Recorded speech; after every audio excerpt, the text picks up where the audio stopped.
खड़ा हुआ हूं तो पहले मैंने विपक्ष के विद्वान वक्ता महोदय का वक्तव्य सुना तो मुझे विचित्रता का अनुभव हुआ और संपूर्ण विपक्ष को देखकर विस्मय हो रहा है। विचित्रता इसलिए कि उन्होंने कहा कि I have not seen any parallel anywhere.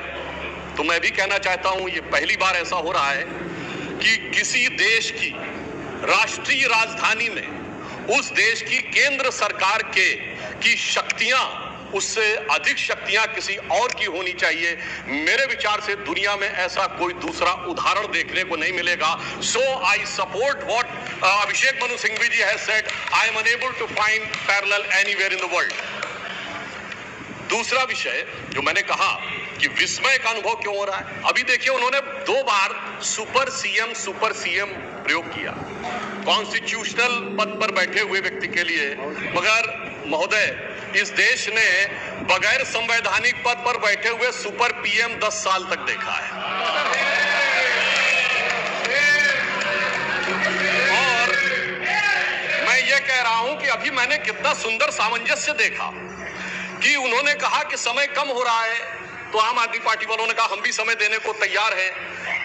सारे विपक्ष को देख के विस्मय होता है कि कांग्रेस पार्टी जिसका कि 3 राज्यों में स्थिति यह रही कि गुजरात में वोट हाफ कर दिया। बिल्कुल बता रहे हैं, सुनिए तो, अरे सुनिए तो, गुजरात मेंबर का वोट सारे शेर बोले तो ऑर्डिनेंस के पार्ट नहीं थे, हम भी बता रहे हैं आपको। I will have to name you. देखिए इनकी I have to name you. ठीक, यू हैव गॉट इट। अरे साहब क्या शिद्दत दिख रही है एक दूसरे को सपोर्ट करने में।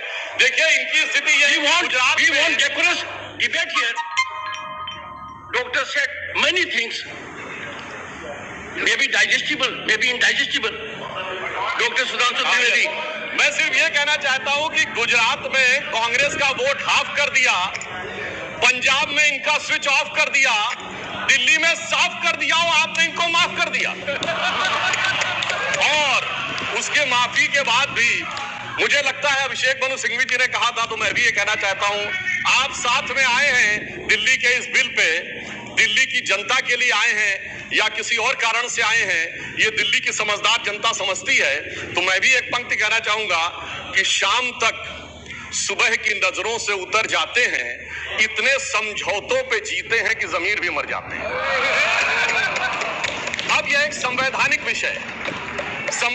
विषय है कि यह जिस प्रकार से संविधान में लागू होना चाहिए, परंतु उसके साथ राजनीतिक टीका टिप्पणी की जा रही है तो एक सैद्धांतिक विषय भी आता है। तो मैं संवैधानिक और सैद्धांतिक दोनों विषयों का जवाब दूंगा। I will reply both the constitutional and conceptual aspect. देखिए माननीय गृह मंत्री जी ने लोकसभा में बहुत स्पष्ट किया था कि दिल्ली पूर्ण राज्य नहीं है, ये एक विशेष श्रेणी का यूनियन टेरिटरी है, यानी विशेष श्रेणी का संघ शासित राज्य है। वैसे मुझे लगता है संघ शब्द आते ही बेचैनी ज्यादा हो सकती है दूसरी तरफ, और संघ शासित से बेचैनी और हो सकती है, इसलिए मैं यूनियन टेरिटरी वर्ड प्रयोग करूंगा। It is a special category of union territory. और वैसे भी आजकल अंग्रेजी के प्रति मोह बहुत ज्यादा है क्योंकि अपने गठबंधनों का भी नाम अंग्रेजी में ही ज्यादा रखा जा रहा है। संविधान में जो भाग 8 में उल्लिखित, वैसे तो जब मैंने टीवी चर्चा के दौरान कई बार विपक्ष के लोगों से INDIA का हिंदी फुल फॉर्म पूछा तो पहले दिन तो लोग गूगल देख के भी नहीं बता पाए। खैर, अब मैं कहना चाहता हूं कि संविधान के भाग 8 में उल्लिखित प्रावधानों के अनुसार, सुनिए बात, देखिए संविधान के भाग 8 में उल्लिखित प्रावधानों के अनुसार अनुच्छेद 239 से 242 तक संविधान में इस विषय का पूर्ण वर्णन है। अनुच्छेद 239 में इसका विशेष प्रावधान किया गया है। यदि उसके क्लॉज को 239 को देखें तो संसद को दिल्ली संघ राज्य यूनियन टेरिटरी से संबंधित किसी भी विषय पर कानून बनाने का पूरा अधिकार है, इसमें किसी भी प्रकार का कोई संशय नहीं है।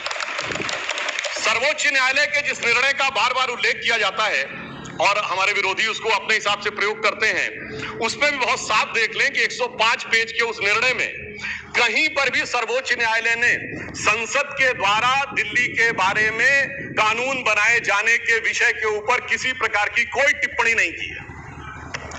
इसके बाद भी न्यायालय के आदेश में पैरा 161 और 162 को कई बार उल्लेख किया जाता है, परंतु यदि पूरे संदर्भ में देखें तो उसके 1-2 दिन के अंदर अध्यादेश की आवश्यकता महसूस होगी। यहां मैं एक और बात भी कहना चाहता हूं कि ब्यूरोक्रेसी पे नियंत्रण की बात आम आदमी पार्टी की सरकार के द्वारा की जाती है, तो ये लोग तो अपनी एक पैरेलल ब्यूरोक्रेसी भी बना चुके हैं, क्योंकि अनेक प्रकार के समाचार पत्रों में आया है कि कई ऐसे लोग जो कि आम आदमी पार्टी के पदाधिकारी हैं, वो सरकारी पदों पर भी विद्यमान हैं और सरकारी पदों पर रहते हुए सरकारी शक्तियों का भी उपयोग कर रहे हैं। वैसे ये लोग बहुत दावा करते हैं कि इन्होंने बहुत सारी चीजें फ्री दिया, कुछ 100 रुपए दिल्ली की जनता को कुछ मामलों में फ्री मिला और अपने लोगों को कई मौकों पे, कई जगहों पे दर्जनों से ऐसे लोग हैं जिनको लाख लाख 1.5 लाख की तनख्वाहें मिली। और यदि आरोपों को देखा जाए तो करोड़ों रुपए के घोटालों के आरोप हैं। एक कहावत होती है, माले मुफ्त दिले बेरहम। तो मैं कहना चाहूंगा इनकी तो स्थिति यह है कि माले मुफ्त दिले बेरहम, दिल्ली पे सितम और करोड़ों हजम। अब एक और बात जो ब्यूरोक्रेसी के नियंत्रण की बात है, तो मैं ध्यान दिलाना चाहता हूं, इस दिल्ली प्रदेश में एकमात्र ऐसा प्रकरण हुआ जो पूरे देश के इतिहास में बहुत विचित्र था कि दिल्ली के मुख्य सचिव ने दिल्ली के मुख्यमंत्री आवास के अंदर अपने साथ मैन हैंडलिंग का आरोप लगाया। मेरे विचार से पूरे भारत के इतिहास में ऐसा कोई उदाहरण नहीं होगा कि इस प्रकार की बात, इस प्रकार का आरोप लगा हो और वह भी मुख्यमंत्री की उपस्थिति में लगा हो। यह दर्शाता है कि ब्यूरोक्रेसी को नियंत्रण करने की जो छटपटाहट है उसमें वास्तविकता में वो फितरत क्या है। और मैं एक टेक्निकल पॉइंट कहना चाहता हूं, दिल्ली का कोई स्टेट कैडर नहीं है, जैसे राज्यों का कैडर होता है तो राज्य का मुख्यमंत्री उस कैडर को नियंत्रित करता है।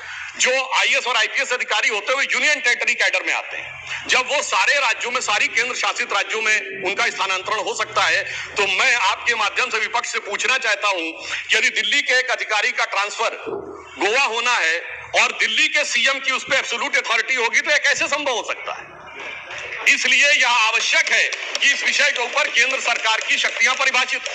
अब एक दूसरी बात भी है, दिल्ली में स्टेट कैडर भी नहीं है, यानी जैसे स्टेट पब्लिक सर्विस कमीशन होता है और राज्य के कैडर होते हैं, तो यहां भी दानिश कैडर है, यानी दानिश कैडर में भी 3-4 यूनियन टेरिटरी आती हैं, दमन दीव और अन्य।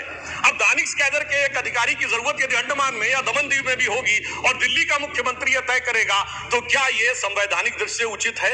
इसलिए मैं कहना चाहता हूं कि माननीय गृह मंत्री जी ने जो यह विषय रखा है वो पूरी तरीके से उचित है। अब दुरुपयोग की बात, तो मैं एक और बात कहना चाहता हूं, इनकी वास्तविक मंशा क्या थी। दिल्ली में एक जनरल फाइनेंशियल रूल 2019 है जो ये कहता है कि 10 करोड़ रुपए से अधिक का अगर किसी भी प्रकार का व्यय होगा तो वह मंत्री की शक्ति से बाहर होगा और वह एलजी के पास जाएगा। महोदय, इनके मुख्यमंत्री जी का जो मकान या वजीर आला का अजीमुशान महल बनाने के लिए जो बिल बने साहब, वो पूरे उसके एक साथ नहीं बने। 10 करोड़ से कम के 8.5, 8, 7.5, 9 करोड़ रुपए के डिफरेंट बिल बने और एक मद ऐसा है जिसमें कि मुख्यमंत्री कार्यालय के कर्मचारियों के लिए, महोदय जानते कितने का बिल बना? 9.99 करोड़, यानी 0.01 से कैसे बचा जा सकता है कि टेंडर न करना पड़े, मन मुताबिक खर्चे कर लिए जाएं। यह दर्शाता है कि नियमों के प्रति और ब्यूरोक्रेटिक नियमों के प्रति इनके मन में क्या आस्था है। और इतना ही नहीं, दिल्ली मेट्रो के लिए तो वृक्ष काटने की परमिशन वर्षों तक नहीं मिलती थी, मगर मुख्यमंत्री आवास के लिए वृक्ष काटने की परमिशन उनको मिल जाती थी। अब इसके साथ मैं एक और बात कहना चाहता हूं, एक नैतिकता, सैद्धांतिकता का सवाल उठाया जाता है, तो मैं कोट करना चाहता हूं कि दिल्ली के मुख्यमंत्री जी ने, जिनका वो आलीशान शीश महल बना हुआ है, उन्होंने 27 अक्टूबर 2013 को शीला दीक्षित जी के विषय में लिखा था ट्वीट, और उनको मैं कोट कर रहा हूं। उन्होंने कहा कि दिल्ली की मुख्यमंत्री शीला दीक्षित जी के घर में 10 एसी लगे हैं, मैंने तो सुना है कि बाथरूम में भी एसी लगे हैं, कौन भरता है इस एसी का बिल। और आगे वो कहते हैं, मेरा तो कलेजा कांप उठता है ये सोचकर कि दिल्ली की 40% जनता झुग्गियों में रहती है, तो कोई मुख्यमंत्री ऐसे आलीशान घर में कैसे रह सकता है। मैं कहना चाहता हूं, देखिए केजरीवाल जी का कलेजा कापा हो या ना कापा हो, रूह कापी हो ना कापी हो, रूह है क्या है, किसकी रूह